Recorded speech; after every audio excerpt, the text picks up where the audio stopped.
తాకట్టులో ఉన్న బంగారాన్ని విడిపించి ఆ రోజు ఆన్లైన్ రేటుకే మేము కొంటాం. Sharma gold company. నమస్కారం శ్రీ ఆచార్య అనంతకృష్ణ. నమస్కారం అండి. ప్రతి మనీ మంత్ర వీడియోలోనూ ఒక్కొక్క మోటివేషన్ని ఖచ్చితంగా మీరు ఇస్తూ ఉంటారు. అండ్ ఏ విషయాలు ఎలా వదిలేయాలి, ఏ విషయాలు ఎలా పట్టుకోవాలి, అది కూడా సబ్జెక్ట్లో ఉన్నప్పుడు దాన్ని ఎంత ఫోకస్డ్గా పట్టుకోవాలి. అండ్ యూనివర్స్ కాన్సెప్ట్, మీరు ఏదన్నా అడగండి అది తిరిగి ఏ విధంగా ఇవ్వబడుతుంది అనే దాని మీద కూడా ఎలా ఉంటుంది రిజల్ట్ అనేది కూడా మీరు చెప్తూ ఉంటారు. ఆ సబ్జెక్ట్ మాట్లాడుకుందామండి. బట్ దాని బిఫోర్ ఏంటి అంటే క్లాసెస్ ఎక్కువ మంది అడుగుతున్నారు కాబట్టి అడుగుతున్నాను. సో క్లాసెస్ మనకి 2023 అండి. ఏప్రిల్ 23కి మనకి హైదరాబాద్లో క్లాస్ ఉంటుందండి. అలాగే మనకి ఏప్రిల్ 23 హైదరాబాద్ క్లాస్ అండి. అలాగే మే 7వ తారీఖు బెంగళూరులో ఉంటుంది. అలాగే మే 14వ తారీఖు తిరుపతిలో ఉంటుంది. ఈ మే షెడ్యూల్ మాత్రం ఇంతవరకు కంప్లీట్ అయింది. ఆ తర్వాత షెడ్యూల్ అనేది నెక్స్ట్ వీడియోలో మనం ఇవ్వడం జరుగుతుంది. డెఫినెట్గా సార్.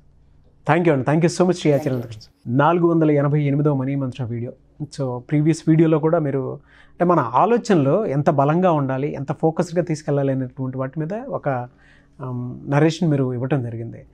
అండ్ సబ్జెక్టు ఎలా సార్ ఇంత వ్యాస్ట్ సబ్జెక్ట్ని ఒక మాటకి ఇంకొక మాటకి పొంతం లేకుండా, ఒక వీడియోకి ఇంకొక వీడియోకి సంబంధం లేకుండా ఎలా చెప్తున్నారు అని అంటే, నేను సబ్జెక్ట్ ఆ డీప్ రీసెర్చ్లో ఉంటాను, దాంతోపాటు సొసైటీని కూడా కొంత చదువుతాను. దాంతోపాటు మన దగ్గరకు వచ్చేటువంటి క్లాస్లో క్వశ్చన్ అవర్ అని ఒకటి ఉంటుంది, అందులో నేను కొంత నేర్చుకుంటానని చెప్పేసి నిత్య విద్యార్థిలాగా ఒక మాట మీరు చెప్పడం జరిగింది. వాళ్ళ నుంచి నేర్చుకుంటాం. అవునవును. సో సబ్జెక్ట్లో డీప్ రీసెర్చ్ చేసేటప్పుడే తెలుస్తుందండి. అది పరిశీలన ద్వారానే ఎక్కువగా మనం అర్థం చేసుకోగలుగుతాము. అది కూడా మనల్ని మనం మమేకం చేసుకొని ఆ సబ్జెక్ట్లో ఇన్వాల్వ్ అయినప్పుడు మాత్రమే తెలుస్తూ ఉంటుంది. ఎవరైతే దాన్ని పట్టుకుంటారో, అంటే ఒక్కొక్క రీసెర్చ్ చేసి పిహెచ్డి చేసిన స్థాయిలోకి ఆ ఆలోచన స్థాయిని మార్చుకోగలిగితేనే తీసుకెళ్ళగలుగుతాం అంత బలంగా సబ్జెక్ట్ని. Thank you so much once again. 488వ మనీ మంత్ర వీడియో. ఈ వీడియోలో ఏం చెప్తున్నారు? అక్కడ ఉన్న సబ్జెక్ట్లో ఒక సూత్రం ఉందండి. మీ యొక్క వర్తమానమే మీ భవిష్యత్తు నిర్ణయిస్తుంది. ఓకే, మీ యొక్క వర్తమానమే మీ యొక్క భవిష్యత్తు నిర్ణయిస్తుంది. అదేంటి విచిత్రంగా ఉంది. వర్తమానం ఏంటి, భవిష్యత్తు ఎలా నిర్ణయిస్తుంది? ఓకే, ఎప్పుడు వర్తమానంలో మీరు ఏమేమి అనుకుంటున్నారో అవి మాత్రమే మీ భవిష్యత్తులో నిజమవుతాయి. అప్పుడు చిన్నప్పుడు ఒక ఎగ్జాంపుల్ తీసుకుంటే, చిన్నప్పుడు మీరు ఏమేమి అనుకున్నారు అనేది ఒక్కసారి మీరు బేరీజ్ చేసుకోండి మీ లైఫ్లో. అంటే ఇప్పుడున్న పరిస్థితులకి చిన్నప్పుడు ఏమేమి అనుకుంటే మీరు ఏమేమి సాధ్యమైనవి అనేది ఒక్కసారి చూసుకోండి. అప్పుడు చిన్నప్పుడు ఏమనుకున్నారంటే, ఆ పక్కింటి వాళ్ళ ఇంటికి వెళ్ళినప్పుడు, అబ్బో వాళ్ళ ఇంట్లో మంచి కలర్ టీ ఉంది, మా ఇంట్లో కూడా ఉంటే బాగుండవు. ఓకేనా? అప్పుడు అది వర్తమానం. ఇప్పుడు మీ ఇంట్లో కూడా పెద్ద కలర్ టీ వచ్చింది. ఓకే, వాళ్ళ ఇంట్లో పెద్ద డైనింగ్ టేబుల్ ఉంది, మా ఇంట్లో కూడా పెద్ద డైనింగ్ టేబుల్ ఉంటే బాగుండవు. ఈరోజు మీ ఇంట్లో కూడా వచ్చింది. ఓకే, వాళ్ళ కారు ఉంది, మాకు కారు ఉంటే బాగుండవు. ఓకే, లేదా ఒక సినిమాలో చూశారు ఏదైనా ఒక వస్తువు, ఇది మా ఇంట్లో ఉంటే బాగుండదు. ఓకే, నేను ఒక చిన్న ఎగ్జాంపుల్ చెప్తాను. నాకు ఒక వస్తువు అవసరం ఉంది, అది ఎక్కడ దొరుకుతుందో తెలియదు. ఓకేనా? విశ్వం నీకు ఎలా సమకూరుస్తుంది అంటే, నువ్వు ఏదైతే కోరుకుంటావో వర్తమానంలో అది ఫ్యూచర్లో నీకు ఖచ్చితంగా అందుతుంది. భవిష్యత్తులో అది నువ్వు పొందడం అనేది జరుగుతుంది. కాబట్టి మీరు ఏదైనా సరే వర్తమానంలో ఎంత చక్కటి ప్లాన్ వేస్తే అంత చక్కగా మీ లైఫ్ ఉంటుంది. నాకు ఒక వస్తువు అవసరం ఉంది, దాని నుంచి నేను దాదాపు ఒక 10 years నుంచి దాని మీద నాకు కోరిక ఉంది, ఆలోచన ఉంది, కానీ దాని తీవ్రత అనేది లేదు. ఈ మధ్య తీవ్రత వచ్చింది. ఓకే, తీవ్రత వచ్చినప్పుడు అంటే ఆ వస్తువుతో నాకు అవసరం ఉంది. ఇప్పుడు ఆ సమయ సందర్భాన్ని బట్టి ఆ వస్తువు నాకు కావాలి. ఇప్పుడు ఏమైంది, తీవ్రత ఎక్కువైపోయింది. తీవ్రత ఎక్కువ కావడం వల్ల అది ఎక్కడ దొరుకుతుందో నాకు తెలియదు. పర్చేజ్ చేయడం పెద్ద సమస్య కాదు, పెద్ద కాస్ట్లీ ఏం కాదు. కానీ ఇప్పుడు మనకు అన్ని తెలియాలని ఏం లేదు కదా. నేను చాలా సెర్చ్ చేశాను, అయినా సరే నాకు దొరకలేదు. అది అలా ఊరికే దాన్ని అనుకుంటూ ప్రశాంతంగా కూర్చున్నాను. అపాయింట్మెంట్స్ అప్పుడు ఒక వ్యక్తి వచ్చాడు నా దగ్గరికి. వచ్చిన తర్వాత సామాన్యంగా నా దగ్గరకు వస్తే పళ్ళు స్వీట్లు ఏదో తీసుకొస్తుంటారు. తీసుకొచ్చిన తర్వాత అంత అయిపోయినారు, మాట్లాడాడు, అంత అయిపోయింది. ఆ తర్వాత వెళ్ళిపోతూ మళ్ళీ ఒకసారి లోపలికి వచ్చారు. ఏమండి మళ్ళీ ఏమైనా మర్చిపోయారా, ఇంకేమైనా అడగాలా అని నేను అన్నాను. ఏం లేదండి అని చెప్పేసి బ్యాగ్లోంచి టక్కిమని నేను కోరుకున్న వస్తువు ఏదైతుందో తీసి టేబుల్ మీద పెట్టేశాడు.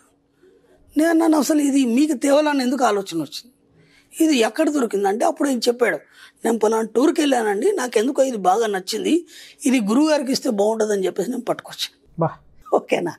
ఆశ్చర్యపోయాను నేను. ఎందుకంటే అది దాని వాల్యూ మనకు ముఖ్యం కాదు. ఆ ఒక గిఫ్ట్ చూసినప్పుడు మనం గిఫ్ట్ని మైండ్లో పట్టుకుని వాల్యూ ముఖ్యం కాదు. అది కొనడం పెద్ద సమస్య కాదు, కానీ ఆ అమూల్యమైన వస్తువు దొరకడం అనేది కష్టం మనకి. దాని గురించి నేను ఎప్పుడూ ఆలోచించున్నాను. ఆ తర్వాత ఇప్పుడు నాకు అది అవసరం వచ్చింది. ఆటోమేటిక్గా ఆ వ్యక్తి ద్వారా విషయం నా దగ్గరికి పంపించింది.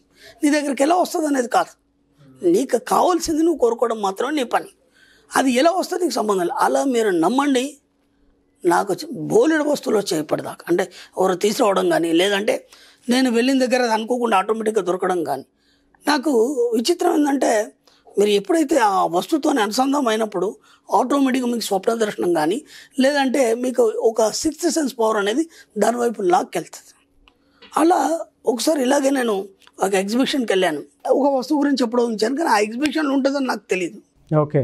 ఆ తర్వాత నేను వేరే వస్తువులు చూస్తున్న తక్కువ నా చెయ్యి ఎందుకో ఇలా తగిలింది.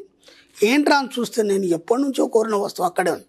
నేను దాన్ని అబ్జర్వ్ చేయట్లేదు. అంటే ఆ వస్తువు అంటుంది కదా, నేను నీ దగ్గరికి రావడానికి సిద్ధంగా ఉన్నాను, ఎప్పటి నుంచో నన్ను కోరుకుంటున్నావు కదా, నేను ఇక్కడే ఉన్నాను చూపిస్తుంది.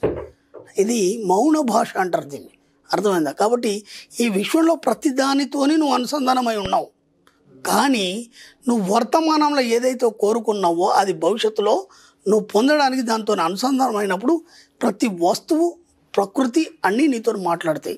అది ఎలా ఉంటుందంటే, దీన్ని మనం ఋతంబర ప్రజ్ఞాన గతంలో చెప్పుకున్నాం. ప్రతిదీ కూడా నీకు అవగతం అవుతుంది, అన్నీ నీ దగ్గరకు వస్తాయి. నీ వర్తమానంలో నీకేం కావాలనేది ముందు మంచి చక్కని డిజైన్ తీసుకోండి. అంటే ఇప్పుడు నేను ఒక కోటీశ్వరుడిగా ఉండాలి, లేదంటే నేను ఒక ధనవంతుడిగా ఉండాలి, ఉన్నప్పుడు నేను ఎలాంటి వస్తువులు పొందాలి, నేను ఎలాంటి లగ్జరీస్ పొందాలి. ఇప్పుడే మీరు ఒక చక్కని డిజైన్ తయారు చేసుకోండి. ఒక పేపర్ తీసుకోండి, ఒక పెన్ను తీసుకోండి, లేదంటే దానికి సంబంధించినటువంటి స్టిక్కర్ పేస్ట్ చేసుకోండి. నేను అసలు గతంలో కూడా చెప్పాను, మీకు ఏమేం కావాలి, ఒక విజన్ బోర్డ్ పెట్టుకోండి, దాని మీద అనే డిజైన్ చేసుకోండి. ఇవన్నీ గతంలో చెప్పున్నాను నేను. ఆ విధంగా కేవలం విజన్ బోర్డ్ ఒకటే కాకుండా మీరు ఎలా రూపొందాలనుకున్నారో, మీ యొక్క ఫ్యూచర్ మీరు ఎలా చూస్తారో, ఎలా అబ్జర్వ్ చేస్తారో అది వర్తమానంలోనే డిజైన్ చేయబడుతుంది. కాబట్టి వర్తమానంలో మీరు ఏదైతే కోరుకుంటారో అది భవిష్యత్తులో మీకు అందడం జరుగుతుంది. కాబట్టి ఇప్పటి నుంచి ఏది కోరుకున్నా సరే ఇప్పుడే చక్కగా డిజైన్ చేసుకోండి. మీరు ఏదైతే డిజైన్ చేసుకుంటారో అది ఖచ్చితంగా పొందడం అనేది జరుగుతుంది. ఎక్కడ కూడా ఏది సంశయం అనేది పెట్టుకోకండి. ఎక్కడ కూడా ఇది కాదని ప్రసక్తి లేదు.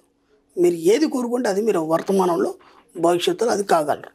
అదొక మీకు కావాల్సినటువంటి జాబ్ కావచ్చు, లేదా ఒక బంగ్లా కావచ్చు, లేదంటే మీ యొక్క యాటిట్యూడ్ కావచ్చు, మీరు కావాల్సిన పదవి కావచ్చు, ఏదైనా కావచ్చు, ఏదైనా మీరు పొందగలుగుతారు.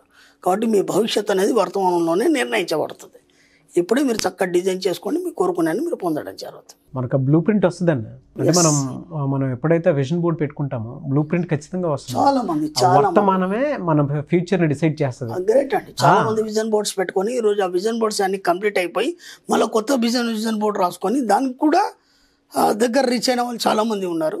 అసలు అది ఎంత మంచి ప్రక్రియ అంటే అది చాలామందికి తెలీదు. అంటే దాన్ని ఎప్పుడు నిరంతరం నువ్వు ఈ వర్తమానంలో దాంతో అనుసంధానం అయినప్పుడు ఆటోమేటిక్గా డిజైన్ అనేది రెడీ అయిపోతూనే ఉంటుంది. అది మీకు తెలియదు. అందుకే ఇప్పుడు మీరేమనుకుంటున్నారు అనేది ఫ్యూచర్ అనేది మీరు పొందడం జరుగుతుంది. అది ఫ్యూచర్ బాగుండాలనుకుంటే ఇప్పుడే సరి అయిన పద్ధతిలో మీరు కోరుకోండి. నేను చెప్పేది అది ఉండాలి సార్. అంటే ఎవ్రీ 3 monthsకి 2 monthsకి 6 monthsకి కొంతమంది మార్చుకుంటూ ఉంటారు వాళ్ళ విజన్ బోర్డ్ని. అది కంపల్సరీ అయిపోయిందా దాని మీద ఒక రివ్యూ పెట్టుకుంటారు, లేదా అవ్వలేదా కొంతమంది దాన్ని ఇంకా డబుల్ చేయటమో లేదంటే పద్ధతి మార్చడమో చాలా మంది చేస్తూ ఉంటారు. చెయ్యాలి, అవసరం కూడాను. నా విజన్ బోర్డులో నేను అన్ని సాధించాను. ఈ సబ్జెక్ట్లోకి వచ్చిన తర్వాత అంటే అప్పటికి ఇంకా మనం ఈ క్లాసులు ఇవన్నీ మొదలు కాలేదు. ముందు నా మీద నేను ప్రయోగం చేసుకున్నప్పుడు నా విజన్ బోర్డులో ఏమేమి పెట్టుకున్నా అవన్నీ సాధించాను. మన స్టూడెంట్స్ కూడా బోలెడు మంది బోలెడు పెట్టుకున్నారు. ఖచ్చితంగా అవన్నీ సక్సెస్ అయినాయి.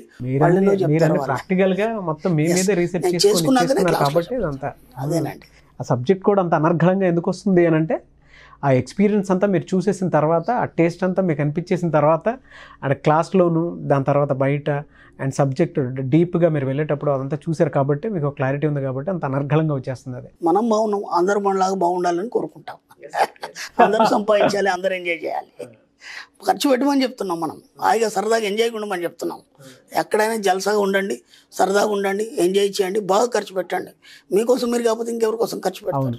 ఎస్, పెట్టండి, ఖర్చు పెట్టండి. ఎంత ఖర్చు పెడితే అంత డబ్బు వస్తుంది. Thank you sir. Thank you so much Shri Acharya Ananthakrishna Swami గారు. థ్యాంక్ యూ అండి.